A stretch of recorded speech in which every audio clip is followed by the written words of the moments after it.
Hai, saya Megat Syazli. Saya seorang peguam.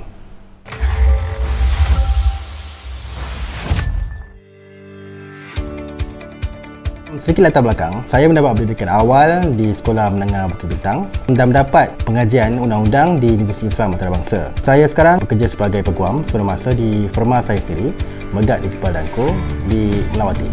Jadi dah dekat 11 tahun dah. Saya punya field adalah lebih kepada perkara-perkara civil, perkara jenayah dan juga benda-benda corporate. Bila cakap pasal civil ni sama menyaman lah. Kita saman pasal kes aksiden ke, kes ada salah faham ke, perkataan fitnah dan sebagainya. Malah kalau untuk jenayah adalah kes curi dan sebagainya. Untuk kes corporate ni dia lebih detail. Corporate ni adalah mengenai hubungan antara syarikat. Tugas-tugas sebagai peguam ada banyak. Antaranya adalah untuk membantu kita punya anak guam mencari penyelesaian di mahkamah. Peguam ni dia translator lah. Basically, kita yang akan bagi nasihat apa boleh buat, apa tak boleh buat, dan juga cara-cara yang paling bagus untuk kita lalui sistem penghakiman di Malaysia dan juga memahami apa itu sistem perundangan di Malaysia. Untuk menjadi peguam, kita kena ada degree sekurang-kurangnya Lex Legum Bachelorette ataupun sekatanya degree LLB. Kalau di Universiti Tempatan, kita hanya perlu mengambil LLB untuk peguam civil dan LLBS untuk peguam syariah. Kalau di luar negara dan hendak praktis di Malaysia, kita kena ambil CLP ataupun Certificate of Legal Practice. Jadi kalau ada peluang, kalau niat tu nak praktis di Malaysia, lebih baik ambil degree di dalam Malaysia. Itu adalah perkara yang saya rasa ramai tak tahulah.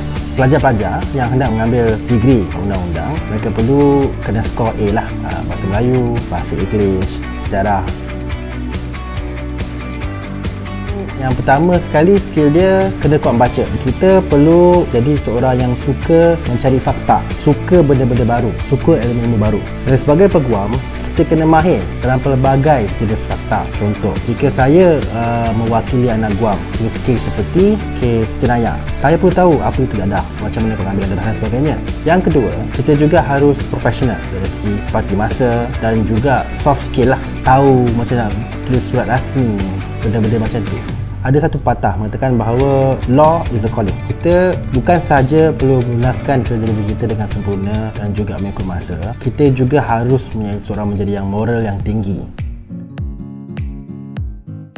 Ada banyak bittersweet memories lah. Kita akan banyak mengenal manusia kerana kita adalah orang yang anak gaum jumpa bila mereka dalam keadaan kesusahan dan mereka akan ceritakan segala-galanya kepada kita. Dan keseronokan sebagai seorang peguam ni adalah kita dapat belajar banyak benda. Bukan skema, bukan belajar ilmu saja. Kita boleh belajar pasal banyak disiplin yang berbeza. Cabaran sebagai seorang peguam ni ada dua lah. Yang pertama sekali adalah cabaran kerja. Macam kita lewat nak filing ke, kita buat kerja tidak sempurna. Yang akan mendapat akibat buruk itu adalah terhadap anak guam kita. Sebagai peguam, kita tidak boleh ada off day, tidak boleh ada bad day, tak boleh ada moody day. Kita memegang akibat terhadap anak-anak guam itu. Cabaran yang kedua adalah untuk memastikan kita kekal menjadi seorang insan yang adil dan juga menegakkan etika dan moral yang tinggi. Kita akan bermulakan tempoh chambering tu. Chambering tu selalunya gaji dia akan bermula daripada 1,000 ke 1,500. Dia akan bergantung kepada saiz firma, bidang firma tersebut, geografi firma tersebut. Jika di KL mahal lah, tapi di tempat yang sedikit jauh seperti di Perlis ke, mungkin dia murah sedikit. Bagi peguam yang sudah mendapat lesen amal, selalunya kerja bermula gaji daripada 2,000 ke 3,000. Selepas 5 tahun, gaji akan bergantung kepada bidang dan juga pengalaman. Tapi jangan takutlah kalau lepas 5 tahun dah boleh kat firma sendiri macam saya. Jangan putus asa. Kerana bila belajar undang-undang, masa kita belajar, kita tak nampak kegunaan dia. Kita tak nampak kenapa kita berjam-jam baca buku sama, lihat akta-akta dan tulisan sampai biol ni. Tapi bila kita praktis, benda-benda itu dia hanya mengajar kita untuk bagaimana hendak mencari ilmu ataupun mencari fakta yang baru. Kerana itu adalah merupakan perkara yang paling penting sebagai seorang peguam. You learn how to learn. Be open-minded, terbuka minda dan juga sabar dalam belajar undang-undang ni. Jadi itu nasihat saya lah. Okey, akhir kata kepada semua pelajar-pelajar yang memang berkeinginan sangatlah nak jadi peguam ni, nak tahu lebih lagi selok-belok dan juga asam garam sebagai seorang peguam, boleh tulis komen di ruangan komen dalam video ini.